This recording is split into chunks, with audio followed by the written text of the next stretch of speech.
Oh, it's on. Okay. Hello. We're back here for another Bible reading video. I believe we are on Exodus chapter 5. Yep. And wow, it's been a little bit of a break, just kind of randomly. Didn't even mean to take one. Um,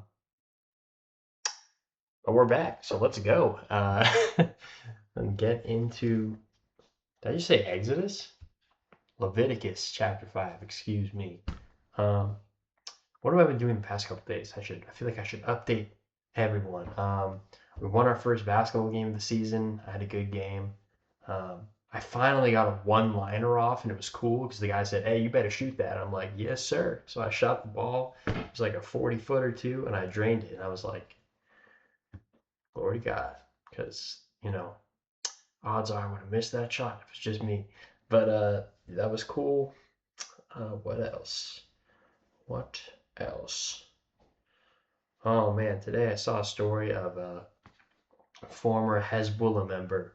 If you don't know, that is a terrorist organization, an Iranian terrorist organization, and he had a supernatural encounter with Jesus in prison. And he was talking about it, how he felt a hand on his shoulder that said, "You have been forgiven." And he said, "Who are you?" And he said, and Jesus said, "I am the way, the truth, and the life." And the man said in that moment he didn't know what that meant because he had only read the Quran. And he was so devout that he actually read the Quran every 10 days, cover to cover. He said, and he said after that, he said, "No, what's your name?" And he heard a voice that said, "Jesus Christ, I am God." So just an incredible story. And yeah, let's get into Leviticus chapter 5. I'm warming up, guys. I'm getting back into it. Plus, I'm like really tired. Okay, Leviticus chapter 5. Let's go. If anyone sins because they do not speak up when they hear a public charge to testify regarding something they have seen or learned about, they will be held responsible.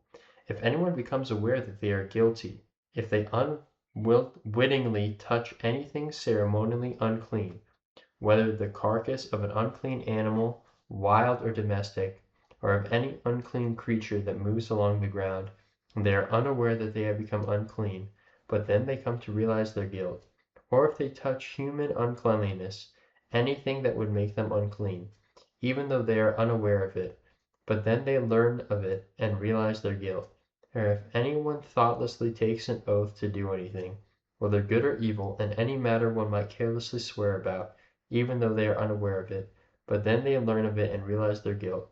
When anyone becomes aware that they are guilty in any of these matters, they must confess in a way that they have sinned. As a penalty for the sin they have committed, they must bring to the Lord a female lamb or goat from the flock as a sin offering, and the priest shall make atonement for them for their sin. Anyone who cannot afford a lamb is to bring 2 doves or 2 young pigeons to the Lord as a penalty for their sin, one for a sin offering and the other for a burnt offering. They are to bring them to the priest, who shall first offer the one for the sin offering. He is to wring its head from its neck, not dividing it completely, and is to splash some of the blood of the sin offering against the side of the altar. The rest of the blood must be drained out at the base of the altar. It is a sin offering. The priest shall then offer the other as a burnt offering in the prescribed way and make atonement for them for the sin they have committed, and they will be forgiven. If, however, they cannot afford 2 doves or 2 young pigeons, they are to bring as an offering for their sin a tenth of an ephah of the finest flour for a sin offering. They must not put olive oil or incense on it, because it is a sin offering. They are to bring it to the priest, who shall take a handful of it as a memorial portion and burn it on the altar on top of the food offerings presented to the Lord. It is a sin offering. In this way, the priest will make atonement for them for any of these sins they have committed, and they will be forgiven. The rest of the offering will belong to the priest, as in the case of the grain offering. The guilt offering. The Lord said to Moses, "When anyone is unfaithful to the Lord by sinning unintentionally, In regard to any of the Lord's holy things, they are to bring to the Lord as a penalty a ram from the flock, one without defect and of the proper value in silver, according to the sanctuary shekel. It is a guilt offering.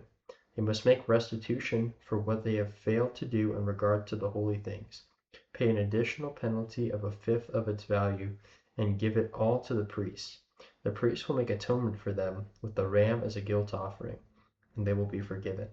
If anyone sins and does what is forbidden in any of the Lord's commands, even though they do not know it, they are guilty and will be held responsible. They are to bring to the priest as a guilt offering a ram from the flock, one without defect and of the proper value. In this way the priest will make atonement for them for the wrong they have committed unintentionally, and they will be forgiven. It is a guilt offering. They have been guilty of wrongdoing against the Lord. Okay, so that is chapter 5. We get into the first portion of the guilt offering, and we also talk about what happens when someone has sinned, they don't realize it, and then they later do. And in the beginning, the part that I find very interesting is when it says that if you're withholding information from trial, which is really important because while it's technically not lying, you are altering the results and hiding the truth, keeping in the darkness, and that's not what God's about. He brings everything into the light, even our deepest, darkest secrets. Nothing is hidden from him. So, yeah, good chapter. Next, we're going to continue with more descriptions of different offerings under different conditions. And it looks like after that, in chapter 8, we'll go over some guidelines for priests, as it's called the ordination of Aaron and his sons. Awesome. All right. Thank you guys for watching today. Today's video was a little rough, but we're going to get back in the groove of things and we'll be good to go. Thank you very much. If it's daytime, have a blessed day. If it's nighttime, have a blessed evening/night. Thank you.